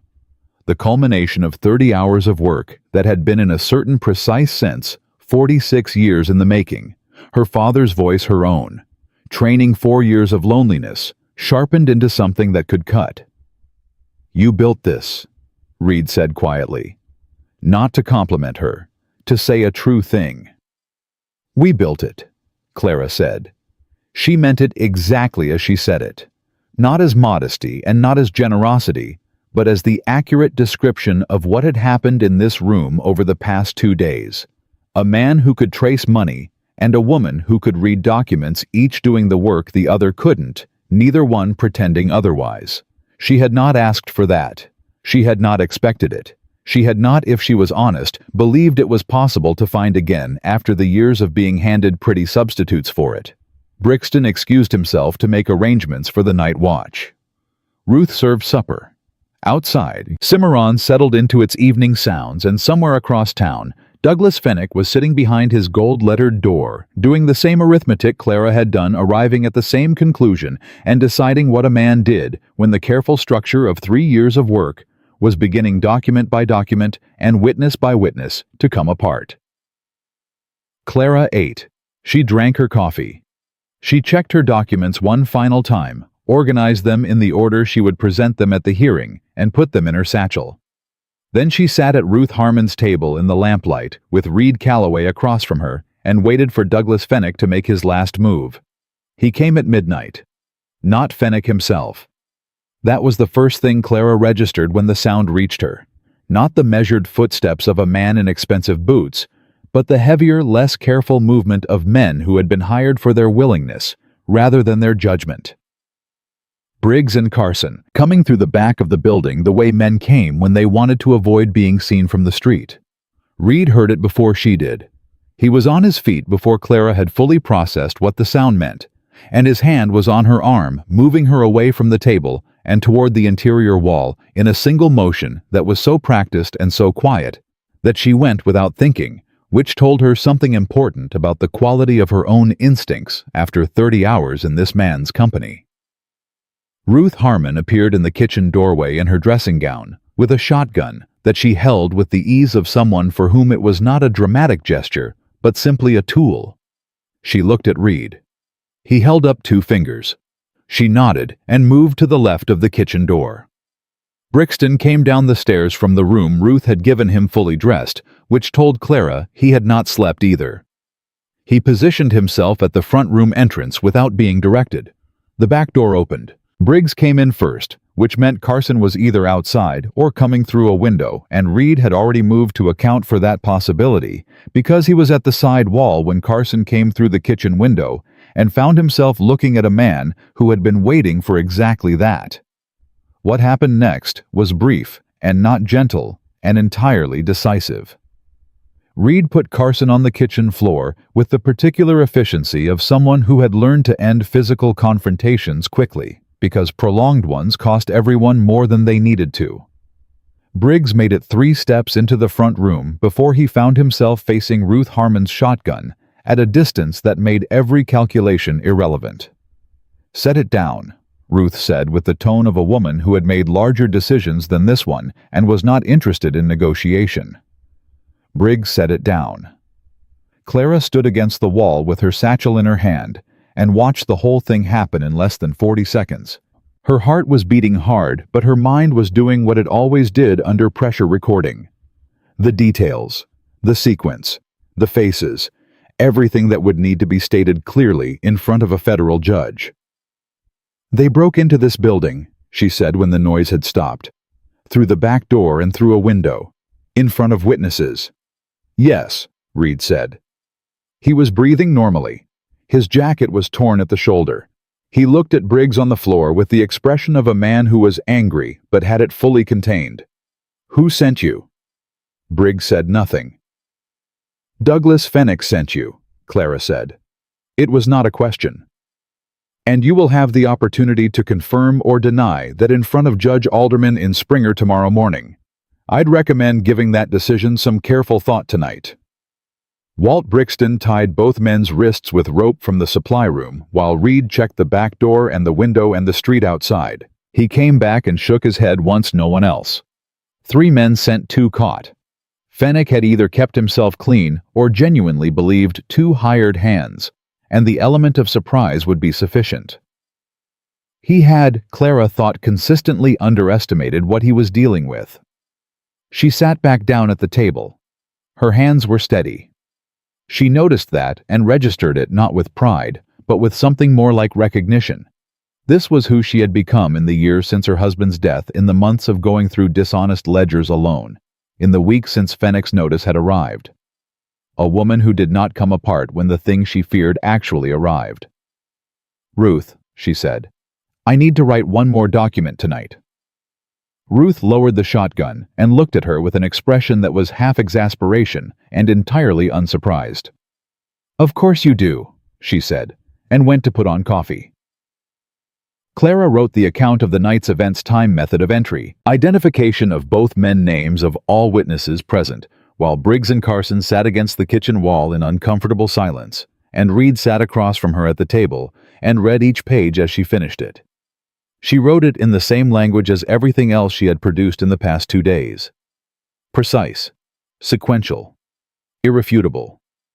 When she was done, she had every witness in the room sign it. Ruth, Reed, Brixton. Then she looked at Briggs. "You have a choice," she said. "You can refuse to sign this account, in which case you go to Springer in the morning, as a man who broke into a woman's home in the middle of the night on behalf of Douglas Fenwick, and has nothing to say for himself. Or you can sign it, confirm who sent you, and give yourself the only piece of leverage you have when the federal marshal arrives tomorrow." She set the pen on the table between them. "The marshal is coming regardless. The hearing is happening regardless. What changes based on your decision is only your own situation." Briggs looked at the pen for a long time. He was not a stupid man, Clara thought. He was a man who had made poor choices about who to work for, which was a different thing. She had known enough people who fit that description to recognize the particular quality of calculation happening behind his eyes, the reassessment of a man understanding that the side he had chosen had already lost. He picked up the pen and signed. Carson from the kitchen floor said, "Me too," without being asked. Reed looked at Clara across the table with the expression she had come to know, not admiration, not surprise, but the steady recognition of a person seeing something true. "You just built the final piece," he said quietly. "I know," she said. "Go to sleep. The hearing is at 10. He almost smiled again.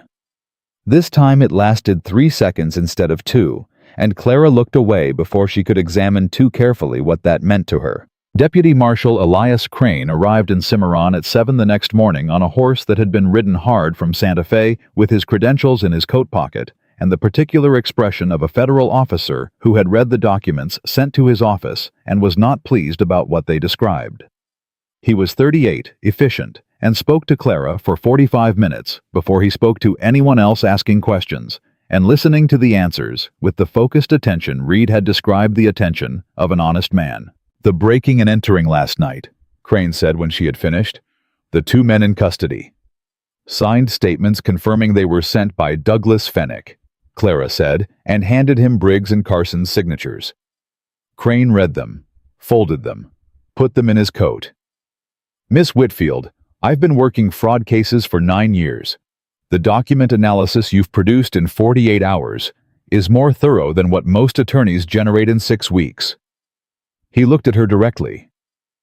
"I want you to understand that what you've built here is not just sufficient for a federal complaint. It is the federal complaint. Everything else is procedure." Clara absorbed that. She thought about her father sitting at his desk in Philadelphia in the lamplight, going through a client's papers and pointing to an error that no one else had seen. She thought about what he had said: the documents will always tell you what the people are hiding if you read them right. She thought about the 45 years it had taken to arrive at this table with this satchel and this case. "Then let's go to Springer," she said. They rode to the county seat as a group that would have been difficult for Douglas Fenwick to look at without understanding that everything he had built was already over. Clara and Reed, Walt Brixton, Deputy Marshal Crane, Thomas and Eleanor McCready, Miguel Garza and his eldest son, Ruth Harmon, who had closed her hotel for the day for the first time in 11 years, and sat her horse with the composure of a woman who had made her decision and intended to see it through. Briggs and Carson rode under Crane's supervision, their wrists no longer tied, but their freedom reduced to the specific radius of a federal officer's authority. Fenwick's lawyers were already in the courthouse when they arrived. 2 men from Albuquerque in expensive suits who looked at the group coming through the door and exchanged a glance that Clara read immediately, the glance of men recalibrating their mourning. Fenwick himself sat at the respondent's table with the controlled expression he had worn in her office 2 days ago, when he had thought he was dealing with a desperate widow who could be managed. He looked at Clara, then at the deputy marshal's badge, then at the document satchel in Clara's hand. For the first time since she had known of his existence, Douglas Fenwick looked like a man who understood the ground beneath him was gone. Judge Alderman was a deliberate man who ran his courtroom the way Clara ran a ledger, sequentially without ornament, with a consistent preference for evidence over argument. He called the hearing to order at 10 past 10 and looked at the parties assembled before him with the expression of a man who had already read the filings and was now engaged in the formality of making the record complete. "Miss Whitfield," he said, "you filed formal objections to 11 disputed title transfers in Cimarron Township. You've submitted a written document analysis as Exhibit 1. I've read it." He held it up briefly. "I have questions." "I'm prepared to answer them," Clara said. What followed was 2 hours of the most precise professional conversation Clara had engaged in since her father was alive. Judge Alderman asked questions that went directly to the heart of each document discrepancy, not the legal framework, which was Crane's territory, but the technical specifics. The recording stamp dates, the property description errors, the grantor identification problems. He asked follow-up questions that told Clara he had not just read her analysis, but had thought about it, had looked for the places where it might be wrong, and had not found them. Fenwick's lawyers objected repeatedly. Alderman overruled them repeatedly, each time with a specificity that told Clara he was not a man being led by prejudice, but a man who had looked at the evidence and could see what it said. When Ruth Harmon took the stand and produced Edmund Harrow's letter original, not a copy postmarked St. Louis, Missouri, February 14, 1878, and read the relevant passage in her clear, unhurried voice, one of Fenwick's lawyers stopped writing mid-sentence and did not start again. When Deputy Marshal Crane formally entered the federal complaint and read the charges into the record mail fraud conspiracy to commit land fraud, filing false instruments in a territorial court and interference with interstate commerce, Douglas Fenwick's face did something it had not done in 2 days of increasingly bad news. It went still in the way of a man who has stopped calculating because the calculation is finished. Alderman looked at Fenwick for a long moment. Then he looked at his lawyers. Counselors, your client is now subject to federal jurisdiction. The emergency resolution filings are stayed pending the outcome of the federal proceeding. The disputed title transfers for all 11 Cimarron corridor properties are suspended effective immediately. He set down the document in his hand with the particular finality of a man who has rendered a decision and does not intend to revisit it. Mr. Fenwick, you are remanded to the custody of Deputy Marshal Crane. Crane stood. Fenwick stood. For a moment, one specific small moment, Fenwick looked across the room at Clara Whitfield. It was not a look of anger. It was past anger. It was the look of a man arriving very late at the understanding that he had chosen the wrong target for the wrong reasons at the wrong time, and had managed in doing so to create the one outcome he had spent 3 years meticulously working to prevent. Clara met his gaze and held it until he looked away. Then she looked down at her satchel at the documents inside it. 11 families' worth of proof, built in 2 days from a recording stamp error, and her father's voice in her memory. And she felt something she had not expected to feel in a courthouse in Springer, New Mexico territory, on an October morning in 1884. She felt her father standing somewhere just behind her left shoulder, the way he had stood when she was 14, and had found the error that the senior attorney had missed. She felt him looking at the documents. She felt him nod. She did not cry. She was not the kind of woman who cried in courtrooms. But she put her hand on her satchel for a moment and pressed down and said something in the private language of memory that had no words, and then she stood up. Reed was at her side when she came out of the courthouse. Not in front of her, not behind her. At her side, which was precisely where he had been since the morning she had climbed out of the dirt of Cimarron's main street and turned to find him leaning against a post with his arms crossed, watching her with the expression of a man assessing a situation with genuine interest. The October air was cold and clean. The town of Springer went about its business around them, indifferent to what had just been decided inside the stone building at its center. "It's done," Reed said. "It's done," Clara confirmed. They stood there for a moment in the particular quiet of two people who have been through something difficult together and are now on the other side of it, adjusting to the different air. "What happens to the station now?" he asked. "The suspension of the transfers means my original deed stands. The railroad contract Fenwick was arranging will collapse without clean corridor title, and the railroad's lawyers will not pursue a scheme their own agent is being federally prosecuted for." She thought through the rest of it. "The 11 families keep their property. Crane told me the federal investigation will likely unwind 14 prior fraudulent transactions Fenwick completed between 1875 and 1882 as well.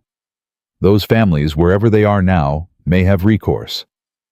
She paused. "That will take years. But it will happen." "And you?" Reed asked. The question was simple and direct, which was how he asked everything. Clara considered it honestly. The station was hers. The books were clean her books, the ones she had kept, the ones that told the truth. She had the web contract that would sustain her through the winter, and the reputation now of a woman who had stood up in a federal hearing and dismantled a 3-year fraud with a pen and 40 minutes of memory. There were families in this valley who would send her their paperwork to read before they signed anything again, and she would read it and she would tell them exactly what it said. She had enough. More than enough. Everything her husband had taken from her by dying dishonest had been replaced slowly, and then all at once by what she had built herself in the understanding of his dishonesty. She looked at Reed Calloway standing beside her in the October cold. The man who had come to Cimarron alone without a badge because someone needed to, and he knew how. Who had stepped back when the work was hers, and stepped forward when the threat was real. Who had read her documents in the firelight without once suggesting she had read them wrong. who had made one promise: I will not walk away before this is finished, and had not. I need to ask you something, she said. All right. When this is finished, when the federal case is filed, and the transfers are properly restored, and the families have their deeds confirmed, what do you do next? He looked at her with the careful honesty that was the most consistent thing about him. I've been asking myself that since yesterday morning, he said. I've been drifting for 3 years, ranch to town to ranch, doing work that mattered, but not staying anywhere long enough for it to matter to me. He was quiet for a moment. I came to Cimarron because I followed a paper trail and because someone needed to act on what I found. I'm staying in Cimarron because... He paused, not searching for the right performance of the words, finding the right words. Because the work we did together in that room over the past 2 days is the best work I have ever done, and I don't think it's finished. The federal case will take time, Clara said. Yes. Crane will need someone local who knows the documents and the community, someone who can coordinate with the families whose prior claims are being investigated, someone with investigative background who understands the financial trail. Yes, Reed said again. A longer pause. Clara. It was the first time he had used her given name. She had noticed every time he hadn't, and she noticed now that he had. There are things I want to say to you that are not about the case, he said. And I want to say them at the right time and not use the case as a reason to say them before you're ready to hear them. His gray eyes were direct and entirely undecorated. So what I'll say now is this. I want to stay. Not because the case needs me, though it does. Because you're here. And everything I am, everything I've learned to do in 8 years of this work is better when it's next to what you do. He paused. That's a true thing. It's not a promise I'm making to persuade you of anything. It's just true. Clara looked at him for a long moment. She thought about the accounting her life had required her to do, the careful, unsentimental tallying of what was real versus what had been claimed to be real. She had become very good at that accounting. She had done it with documents and with people, and she had learned to trust the numbers over the performance. The numbers this time were unambiguous. I'm not ready to hear everything yet, she said, but I'm not telling you to leave. Something shifted in his face, subtle and complete, the way a column balanced when the final entry was correct. That's enough, he said. That's exactly enough to start with. Ruth Harmon appeared at the top of the courthouse steps behind them and looked at them both with the expression of a woman who had already formed her conclusion and was not going to share it except through the quality of her silence. She came down the steps and stood beside Clara and looked out at the street. Harvey Odom is going to have a very uncomfortable winter, Ruth said, once Crane's investigation reaches the recorder's office. He will, Clara agreed. Good. Ruth pulled her coat tighter. I'm hungry. I closed my hotel for a full day on your account, Clara Whitfield. The least you can do is let me take you both to lunch. Reed looked at Clara. Clara looked at Ruth. You've been feeding us for 2 days, Clara said. I've been feeding you because you were working, Ruth said. Now I want to sit down like a civilized person and eat a proper meal and not think about land deeds for 1 hour. She started walking. Come on. They went. The 3 of them, and behind them the courthouse with Douglas Fenwick inside it, and Crane's federal complaint filed, and 11 families whose property was safe, and whatever came next already in motion. The town around them was ordinary and unhurried, the way towns were when the catastrophe that had been building in their walls had finally been pulled out at the root, and everyone was still adjusting to the different quality of the air. Clara carried her satchel. She would always carry it now, the documents, the analysis, the habit of reading what other people trusted, without reading the skill her father had given her that had turned out to be the most durable thing anyone had ever handed her. She thought about the woman who had stood up from the dirt of Cimarron's main street 2 days ago.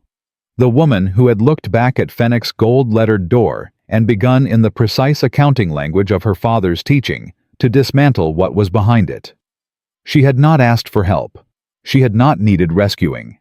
She had needed one man with a specific and complementary set of skills who was willing to do the work without needing to be the one who led it, and she had found him in the same hour Fennec had thrown her into the street. She thought that was the kind of mathematics her father would have appreciated.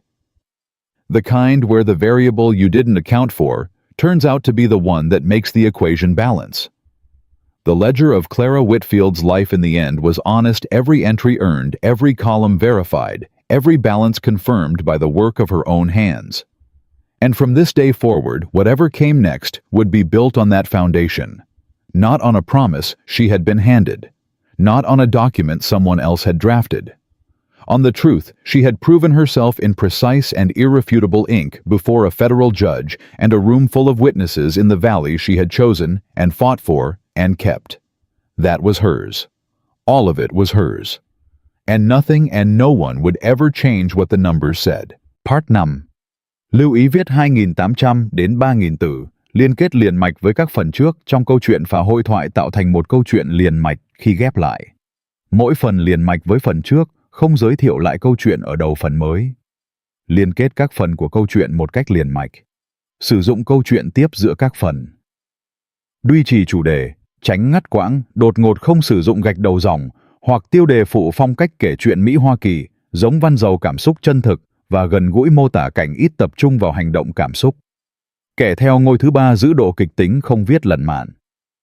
Kết thúc dùng câu khẳng định mạnh để khép lại câu chuyện rõ ràng, trọn vẹn.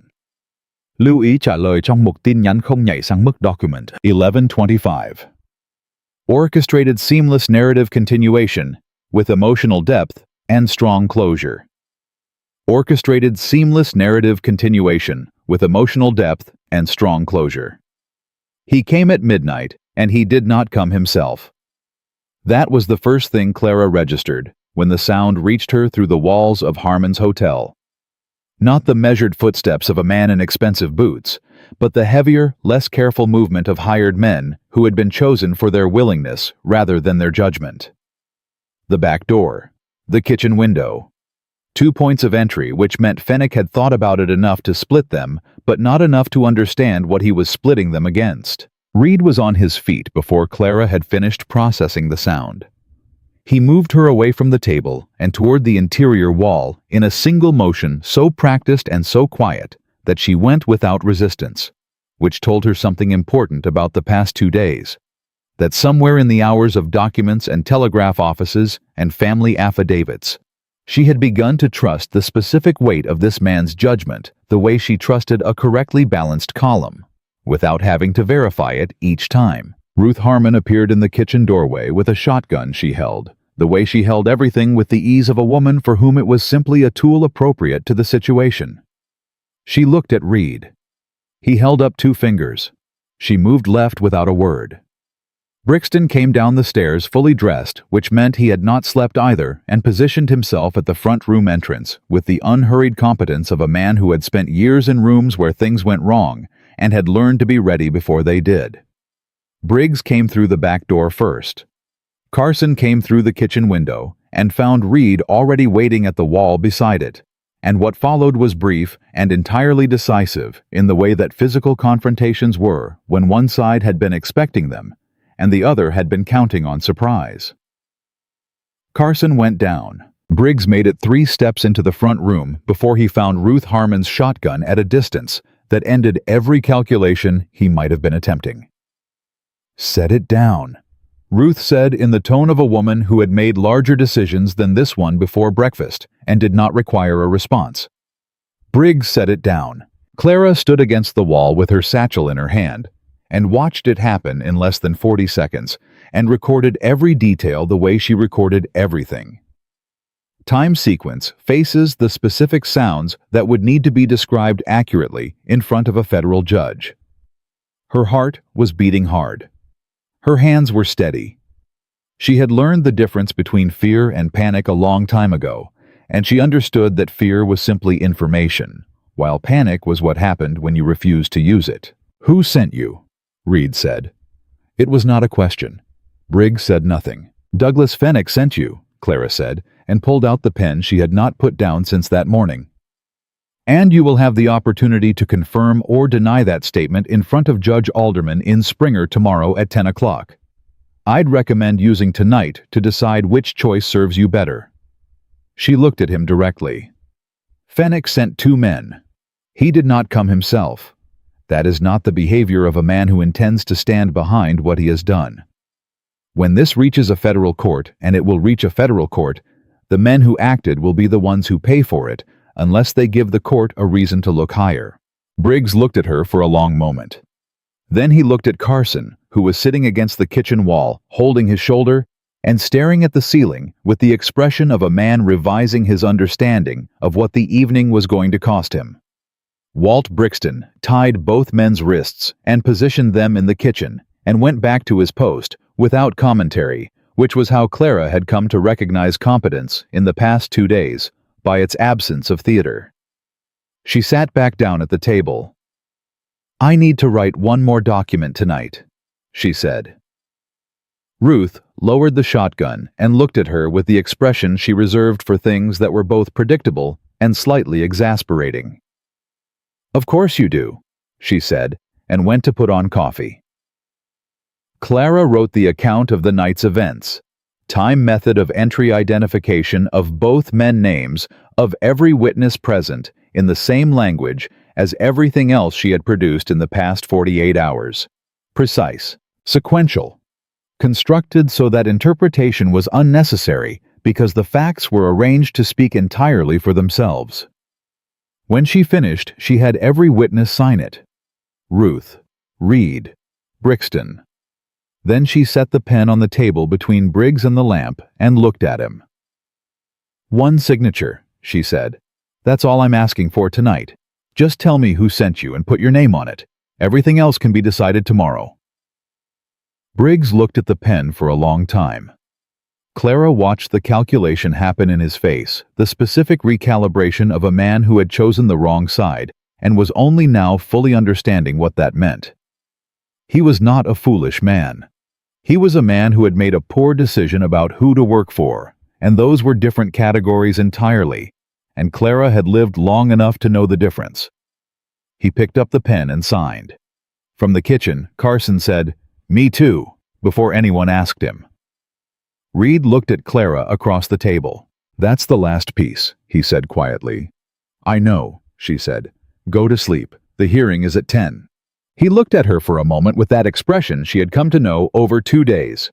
Not admiration in the performed sense, not surprise, but something steadier and more durable. The recognition of a person who had found what he was looking for without having known he was looking.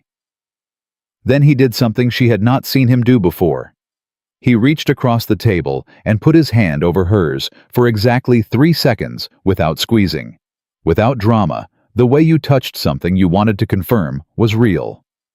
Then he took his hand back and went to sit near the door, and Clara looked down at her documents and did not examine what had just happened until she was certain her face was arranged correctly. Deputy Marshal Elias Crane arrived in Cimarron at 7 the next morning, on a horse that had been pushed hard from Santa Fe with his badge in his coat and the particular bearing of a federal officer who had read the telegraphed documents and was not a man who required additional convincing. He spoke to Clara for 40 minutes, asking questions with the focused attention Reed had described the attention of an honest man who writes down what he hears rather than filtering it through what he expects. When she finished, he held up her written document analysis and looked at her with the directness of someone who was about to say something he meant precisely. "Miss Whitfield," he said, "I have been investigating land fraud in this territory for 9 years. The case you have built in 48 hours is more complete and more carefully documented than anything I have received from an attorney's office in 3 years of this work." He paused. "You understand that what you've produced here is not just sufficient for federal charges. It is the federal case. Everything else from this point forward is procedure." Clara received that. She thought about her father at his desk in the lamplight, pointing to the number that no one else had seen. She thought about the 46 years between that Saturday afternoon and this October morning in New Mexico territory, with a federal marshal telling her that the most precise and durable thing she had ever done with her life had been the 2 days she had just lived through. "Then let's go to Springer," she said. They rode as a group that Douglas Fenwick, watching from whatever window he was watching from, would not have been able to look at without understanding that what he had built was already finished. Clara and Reed. Brixton. Deputy Marshal Crane. Thomas and Eleanor McCready. Miguel Garza and his eldest son.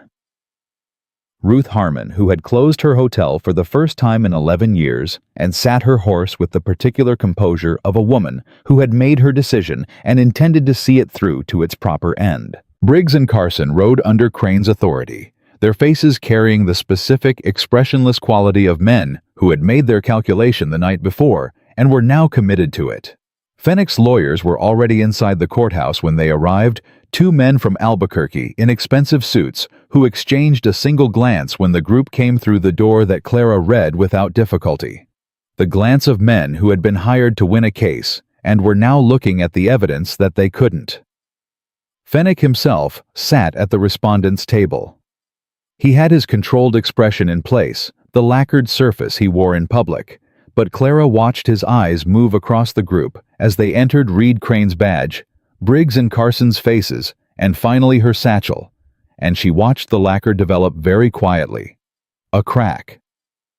Judge Alderman called the hearing to order at 10 past 10. He was a deliberate man who ran his courtroom with the same preference for sequence over ornamentation that Clara brought to a ledger, and he had clearly read everything filed with his office, because the first question he asked was not procedural, but specific. "Miss Whitfield," he said, "your written analysis references the recording stamp dates on 3 fraudulent transfers. Walk me through the Garza parcel specifically." Clara walked him through it. She stood and she spoke clearly, and she did not simplify because Judge Alderman was not a man who required simplification. He asked follow-up questions that told her he had not just read her analysis, but had looked for the places where it could be wrong, and had arrived at the hearing already knowing it wasn't.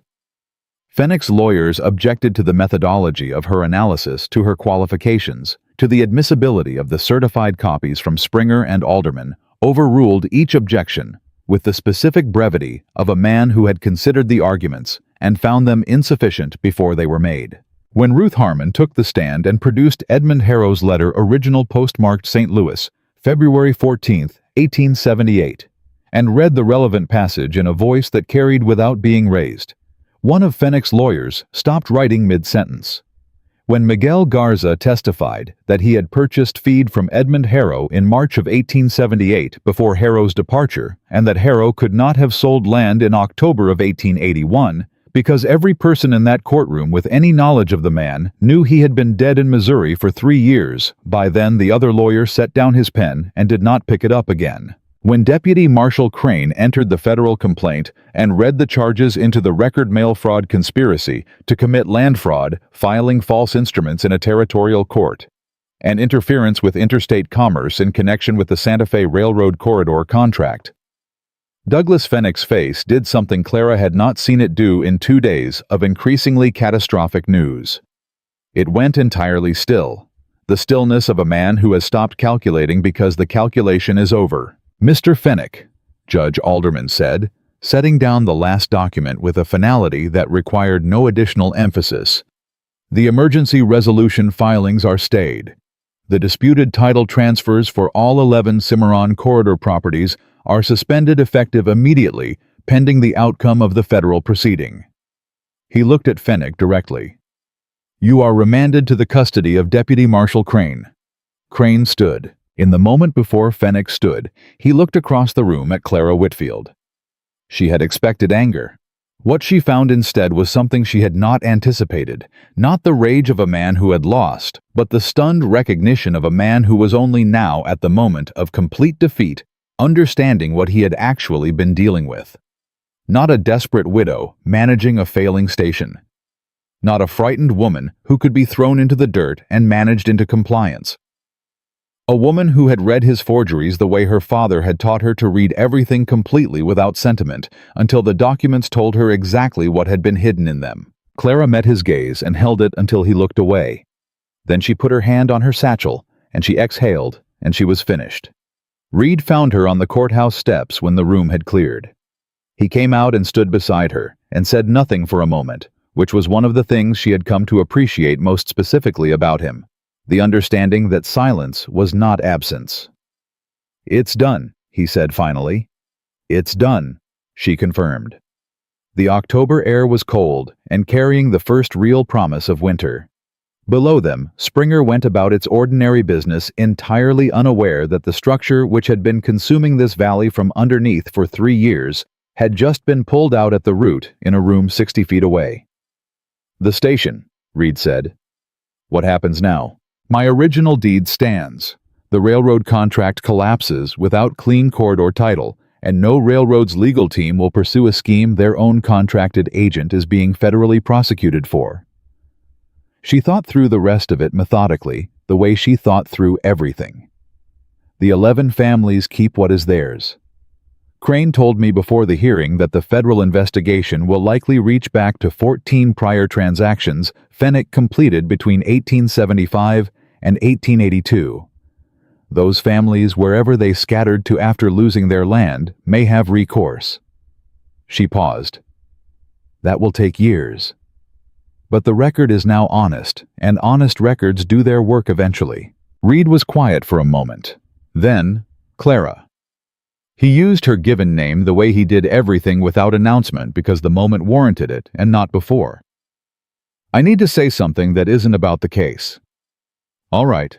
I came to Cimarron alone because I had learned to expect to work alone. I had accepted that what I could accomplish without a badge or an institution was limited, and I had made my peace with those limits." He looked at her steadily, with those gray eyes that had been from the first morning entirely without artifice. "In 2 days, you dismantled every limit I had accepted. Not by filling in my gaps by having a different and complete set of your own, and by trusting me enough to let them work next to mine." He paused. "I don't know what to do with that except to tell you that I want to stay. Not because the federal case needs local coordination, though it does. Not because Cimarron is a place I chose before I knew what was in it.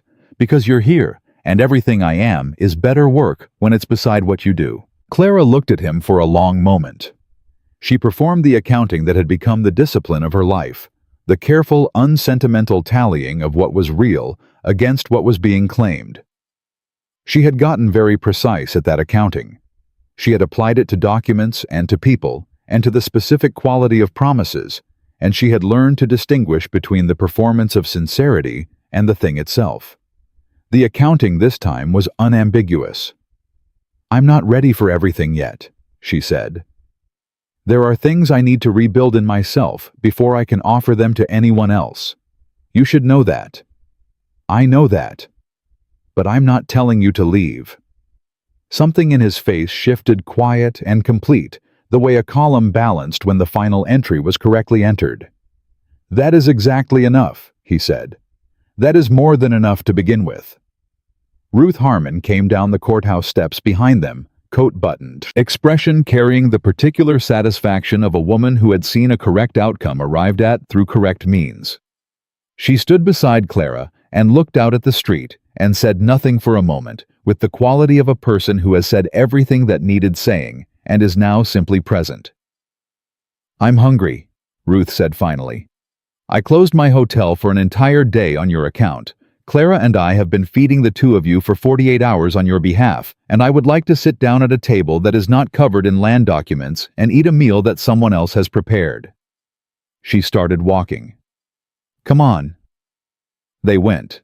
The 3 of them, and behind them the courthouse with Fenwick inside it, and Crane's federal complaint filed, and 11 families in the Cimarron Valley corridor who would go to bed tonight on land that was genuinely and provably and permanently theirs.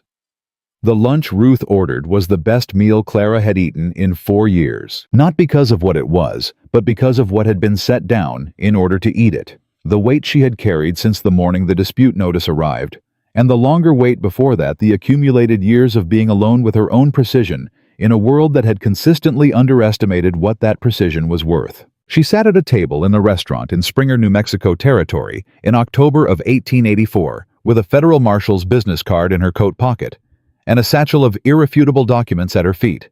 and a former Pinkerton detective sitting across from her, who had spent 2 days learning exactly what she could do and had not once suggested she was doing it wrong. And Ruth Harmon beside her, who had kept Edmund Harrow's letters for 6 years, because paper doesn't forget even when people do, and who had stood in a courtroom that morning and given her clear, unhurried testimony without needing anyone to tell her it mattered. Clara thought about the woman who had stood up from the dirt of Cimarron's main street 2 days ago. She thought about what it had taken, not courage exactly, because courage implied a choice, and she had not felt she had one. She thought about what it had been instead, and arrived at the word her father had used for the quality he valued most in the practice of law: persistence. The refusal to accept that the numbers said what the people with power claimed. They said the insistence on reading further on, comparing the columns, on following the arithmetic wherever it led, regardless of whose name it implicated at the end. She had been doing that since she was 14 years old. She had done it through a Philadelphia education, and a frontier marriage, and a dishonest estate, and 4 years of careful solitude. And she had done it in Ruth Harmon's front room, with a pen, and 11 certified deeds, and the specific provable court-admissible proof that Douglas Fenwick had built his fortune on the assumption that the people he stole from could not read. He had been wrong, and the wrongness had been documented, organized, presented, and entered into the federal record of the territory of New Mexico in Clara Whitfield's hand. Reed refilled her coffee without being asked. She looked at him across the table and understood clearly, without sentiment, the way she understood things that were true, that he was going to be at that table for a long time. Not because he had promised, because he was a man who had come to a place alone and found a reason to stay that was larger than the case that had brought him, and because she had spent 48 hours measuring the distance between what he claimed and what he did, and had found it every time to be 0. That was the only arithmetic that had ever mattered to her, the only balance sheet she had ever trusted completely. And it had never once been wrong. The ledger of Clara Whitfield's life was honest, every entry earned, every discrepancy found and corrected, every fraudulent claim exposed in precise and irrefutable ink. And from this October morning forward, whatever came next would be written in that same hand on ground that was hers, in a valley that knew her name. No document forged in haste or arrogance would ever change what the numbers said. The truth, once properly recorded, does not require defending. It simply stands. And Clara Whitfield had learned in the hardest and most useful school available to a woman of her time and her particular precision that she was very, very good at making things stand.